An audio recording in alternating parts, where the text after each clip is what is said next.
जय मसीह की प्यारे सज्जनों, विशेषकर हमारे मसीही भाइयों बहनों और जवानों, मैं पंडित माधव उपाध्याय आपके साथ मैं पहली बार हिंदी भाषा में संगति करना चाहता हूँ। मैं आपको आज पहली बार एक पहली इतिहास, भारतवर्ष की मसीही इतिहास के बारे में आपको बताऊंगा। ध्यान रहे, हमें मालूम है, पढ़े लिखे हैं हम, साउथ इंडिया में केरल प्रांत में प्रभु यीशु मसीह के शिष्य 12 प्रेरितों में से एक आकर के मसीही सुसमाचार, प्रभु यीशु मसीह का दिव्य वचन, दिव्य संदेश सुनाया। और ये साक्षी है, हम भारतीय लोग सबसे पहले यीशु मसीह को, जब कोलंबस के बारे में हमें ज्ञान भी नहीं था, अमेरिका कहाँ और किस तरफ है, मानचित्र में, धरती के मानचित्र में वो अमेरिका अनभिज्ञ था, आया ही नहीं था, तब हम प्रभु यीशु मसीह के बारे में सुन रहे थे, सीख रहे थे। इसका मतलब है हम भारतीय लोग, हम भारतवर्ष के लोग कितने भाग्यवान हैं, कितने परमेश्वर के प्यारे हैं। सज्जनों, आज इसी विषय को लेकर के आपसे कुछ मैं नई बातों को उजागर करना चाहता हूँ। आपको मालूम है, एस्तर की पुस्तक में भारतवर्ष, हमारी मातृभूमि, ये भारतवर्ष के बारे में लिखा है, आपको मालूम है। फिर भी मैं आपको बताता हूँ, जिन्हें मालूम नहीं है। 8 अध्याय, एस्तर के पुस्तक 8 अध्याय उसका 9 पद में उसी समय अर्थात सिवान नाम तीसरे महीनों के 23वें दिन जो राजा के लेखक बुलाए गए और जिस बात की आज्ञा मोर्दकै ने उन्हें दी थी, उसे यहूदियों और अधिपतियों और हिंदुस्तान से लेकर कूश तक जो 127 प्रांत है, उन सबों के अधिपतियों और हाकिमों को एक एक प्रांत के अक्षरों में और एक एक देश के लोगों की भाषा में और यहूदियों के उनके अक्षरों और भाषा में लिखी गई। अपने अपने प्रांत की अपने अपने भाषा में, उन अक्षरों में लिखी गई। इसका मतलब है, उन दिनों में परमेश्वर के लोग कितने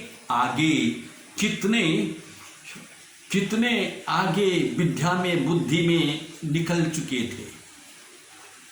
आज हमारे वैज्ञानिक लोग बहुत कुछ ढूंढ रहे हैं, लेकिन परमेश्वर के लोगों ने बहुत कुछ पा चुका था, जिस तरह आज आप और मैं जानते हैं। आज मैं एस्तर के पुस्तक के इतिहास को इसलिए बता रहा हूं, आपको थोड़ा ध्यान से सुनना होगा। एस्तर पवित्र शास्त्र बाइबल में रूत के बाद स्त्रियों के नाम से एक ही पुस्तक है, एस्तर। सेप्टुजेंट में इस पुस्तक का नाम एस्तर है। एस्तर का इब्रानी नाम हादसा और फारसी नाम एस्तर सितारा है। और इसका समय क्या है, मैं आपको बताऊंगा। समय एवं स्थान, इब्रानी बाइबल की ऐतिहासिक पुस्तकों में अंतिम पुस्तक एस्तर है। एजरा 7 का 10 के मुताबिक एस्तर के बाद के समय की घटनाएं हैं नहम्या और मलाकी। एस्तर के अंतिम विवरण ईसा पूर्व 473 का है। क्षयस्क ने ईसा पूर्व 486 से 465 तक शासन किया। ईसा पूर्व 465 में राजा क्षयर्ष की हत्या हुई और ईसा पूर्व 435 में सुसन राजगढ़ का आग से विनाश होने के कारण इस पुस्तक के ईसा पूर्व 465 और 435 के मध्य लिखे जाने की संभावना है। ये रहा एक इतिहास एस्तर की पुस्तक का। और ये मैं आपको किस लिए बता रहा हूँ, थोड़ा ध्यान से सुनिएगा। हमारे भारतीय सोच, हमारे भारतीय मनोविज्ञान क्या सोचते हैं, ईसाई धर्म अमेरिका से आया हुआ धर्म है। लेकिन जब भारतवर्ष को किसी ने पहचाना ही नहीं था, भारतवर्ष को पहचानने के लिए बहुत सारे लोगों ने लिखा तो है भारतवर्ष के बारे में, लेकिन बाइबल भारतवर्ष को पहचानती है। अर्थात मसीही लोग भारतवर्ष के इतिहास को जानते हैं। भारतवर्ष को किस लिए भारतवर्ष कहा गया, और उस समय जब एस्तर की पुस्तक के लिखे गए समय में भारतवर्ष किसके अधीन था, ये आपको और मुझको मालूम है सज्जनों। इसलिए कोलंबस जो है अमेरिका में गया और अमेरिका के बारे में उसने जाना, लेकिन ये तो बहुत भारतवर्ष का इतिहास से बहुत बाद में, बहुत ही पीछे की इतिहास है ये। तो अगर ऐसा है, ये सत्य इतिहास है, इसको कोई खंडन नहीं कर सकता। अगर ऐसा है तो हम और आप अमेरिकन धर्म नहीं मान रहे हैं। हम मुक्ति का मार्ग उद्धारकर्ता यीशु मसीह है, जीवन का मार्ग उद्धारकर्ता यीशु मसीह है, उसकी आज्ञा पर चलते हैं। हम मुक्ति का मार्ग और जीवन का मार्ग, सत्य मार्ग को प्रचार करते हैं। हम अमेरिकन धर्म को प्रचार नहीं करते। इसको आप और मुझको इन बातों को स्पष्ट होना होगा। और आगे बाइबल के बारे में, बाइबल क्या है और कैसा है, इसके बारे में मसीही लोग तो बताते ही हैं, आप और हम तो लोगों को बताते ही हैं। पर महात्मा गांधी, हमारे भारतवर्ष की पिता महात्मा गांधी क्या कहते हैं? महात्मा गांधी ने पवित्र बाइबल के बारे में क्या कहा था? 6 अप्रैल 1926 के अपने हस्ताक्षर के खत गांधी जी ने अमेरिकी धार्मिक नेता मिल्टन बी न्यूबेरी फ्रांस को लिखी थी। ये आपको भी मालूम है, पढ़े लिखे लोग हैं, कॉलेज में स्कूल में पढ़ने वाले, फिर भी जिनको मालूम नहीं है मैं आपको बता रहा हूँ, जिनको मालूम है आप भी थोड़ा गौर करें। इस खत में गांधी जी ने क्या लिखा था कि ईसा मसीह मानवता के सर्वोत्कृष्ट आध्यात्मिक शिक्षकों में से भी उत्तम, अत्युत्तम, सर्वोपरि शिक्षक है। गांधी जी ने अत्युत्तम सर्वोपरि शिक्षक थे ऐसा नहीं कहा। इसका मतलब है अत्युत्तम सर्वोपरि शिक्षक है, इसका मतलब है ईसा मसीह पहले भी वही शिक्षक थे, आज भी वही शिक्षक है और सनातन तक वही शिक्षक है। और ये गांधी जी का अपना अनुभव है। ये किस लिए कहा, क्यों कहा, इसका इतिहास आप सर्च करके देख सकते हैं। गांधी जी ने स्वदेश में क्या लेके आए? जब अमेरिका में थे इन्होंने बहुत कुछ बाइबल के बारे में सीखा, देखा, ईसाईयत के बारे में सीखा, देखा, और जब वापस अपने भारतवर्ष में आए तो गांधी जी ने सबसे बड़ा चीज क्या लाया आपको पता? प्रेम का संदेश लाया। अगर तुम्हें कोई किसी ने एक गाल पर थप्पड़ मारे तो आप दूसरे गाल भी दे दो। बैलिस्टिक शक्तिशाली मिसाइल से भी बढ़कर शक्तिशाली हथियार है प्रेम, परमेश्वर का प्रेम, जो परमेश्वर ने यीशु मसीह के जरिए जगत को किया, ये गांधी जी ने सिखाया। वहाँ से बहुत कुछ धन तो लेके आए, सबसे बड़ी धन आज आपको और मुझको जो मिल चुका है ये प्रेम का संदेश है। शत्रु से कैसे प्रेम करके जीतना है गांधी जी ने सिखाया। जिस तरह आज हो रहा है। सबकी नज़र, सबको शत्रु देखने वाला नज़र। अगर काश गांधी जी की बातों को हमारे भारतवर्ष मानते तो सबको अपना ही परिवार समझ लेते।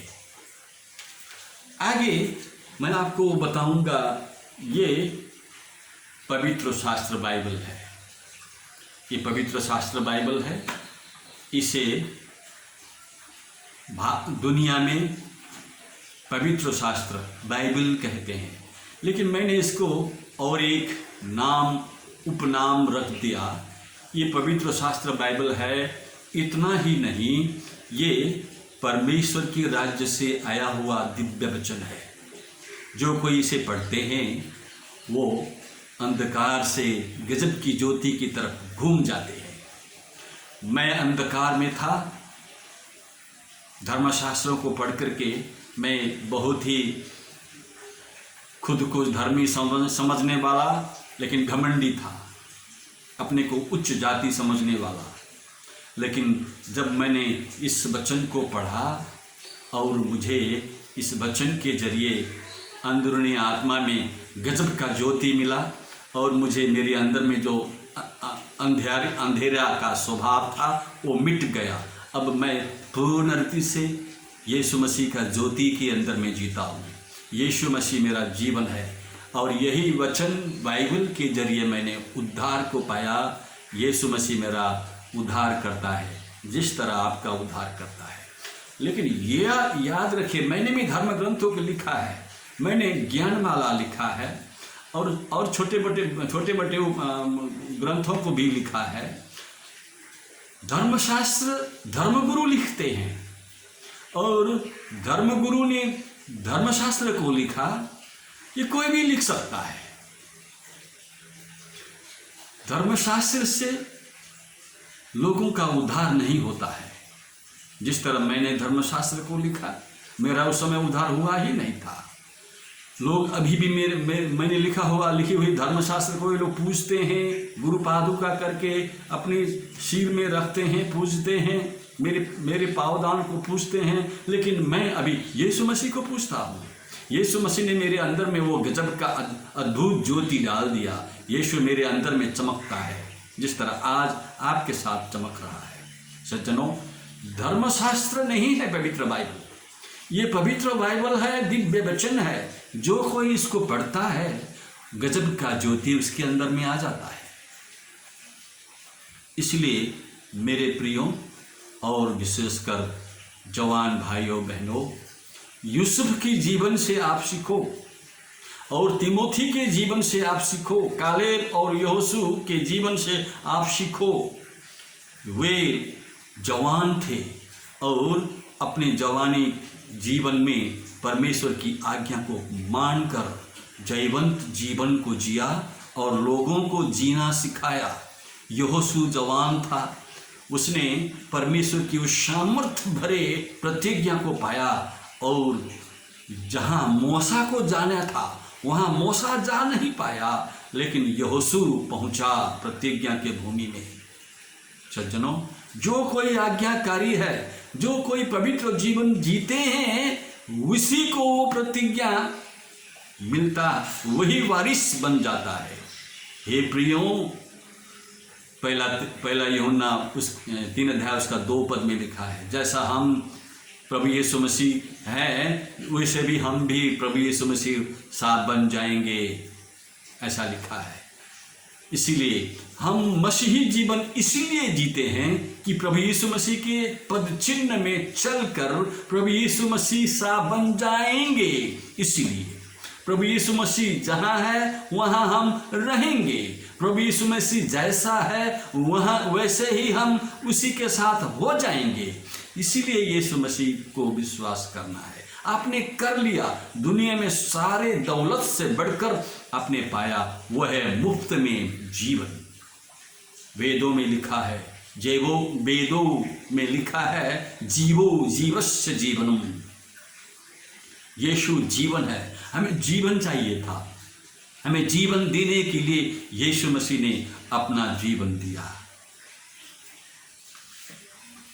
मेरे प्यारों, प्रभु यीशु मसीह ऐसा प्रिय प्रभु है, वो दुनिया में सबको बराबर प्रेम करते हैं, सबको बराबर प्रेम करते हैं, ईसाई को, अईसाई को, सबको। दुनिया में कोई भी धर्म मानने वाले क्यों न हो, यीशु मसीह के दृष्टि में सब के सब एक है। सबको बचाने के लिए उसने अपना जीवन दे दिया। संत थॉमस जब भारतवर्ष में आए, सबसे पहले उसने प्रभु यीशु मसीह का सुसमाचार प्रचार किया। तकरीबन 20 साल तक भारतवर्ष में दक्षिण भारतवर्ष में केरल प्रांत में रहा और सुसमाचार सुनाया। जानते हैं सुसमाचार सुनकर उद्धार पाने वालों में से कौन थे सबसे पहले? ब्राह्मण, पंडित, साधु, सन्यासी लोग। उन्होंने यीशु मसीह के बारे में संत थॉमस के जरिए सुसमाचार सुना और उद्धार पाया। ये क्रिश्चियन इतिहास गवाह है। भारतवर्ष में सबसे पहले यीशु मसीह को जानने और उद्धार पाने वाले लोग, मसीही होने वाले लोग, पंडित, पुरोहित, संत, साधु लोग थे, ब्राह्मण लोग थे, तत्वदर्शी, तत्वज्ञानी लोग थे। इसीलिए अभी भी हमारे भारतवर्ष में बहुत बड़े बड़े मठ मंदिरों में, बहुत बड़े बड़े तीर्थ स्थानों में साधु संत लोग मुक्ति दिलाए यीशु नाम, शांति दिलाए यीशु नाम करके प्रभु यीशु मसीह की आराधना करते हैं। सज्जनों, यह है। इसलिए आज यीशु मसीह के चरण में, उसके पद चिन्ह में चलने वालों को यीशु मसीह ढूंढ रहा है। और मैं किसको इस्तेमाल करूं, कौन जाएगा मेरे लिए? आप जवान है, आपको कमाना है, कैरियर बनाना है। इतना ही नहीं, हमारे भारतवर्ष को आपके हवाले छोड़कर यीशु मसीह ने गए और हमारे भारतवर्ष को प्रेरितों के हवाले छोड़ करके यीशु मसीह चले गए। यीशु मसीह का भारतवर्ष जो है आपके हवाले में, हमारे और आपके हवाले में छोड़ कर गए हैं प्रेरितों ने। अब संभालना, भारतवर्ष को बचाना, भारतवर्ष में ज्योति को फैलाना जिम्मेवारी आपका है। कैरियर भी बनाओ, पैसा भी कमाओ, दौलतमान बन जाओ, लेकिन यीशु मसीह के चरण में उसकी सेवा करते हुए। प्रभु यीशु मसीह आप सभी को आशीष दे बहुतायत से। ये वीडियो आपको अच्छा लगता है तो अपने दोस्तों को शेयर करें, और ये वीडियो आपको लगातार आप पाना चाहते हो तो ये वीडियो में मेरे चैनल में सब्सक्राइब करिए, ताकि आने वाले दिनों में हिंदी भाषा में भी आपको ये वीडियो मिलती रहे। प्रभु यीशु मसीह के नाम से आप सभी को बहुतायत से आशीष मिले। जय मसीह की, जय मसीह की।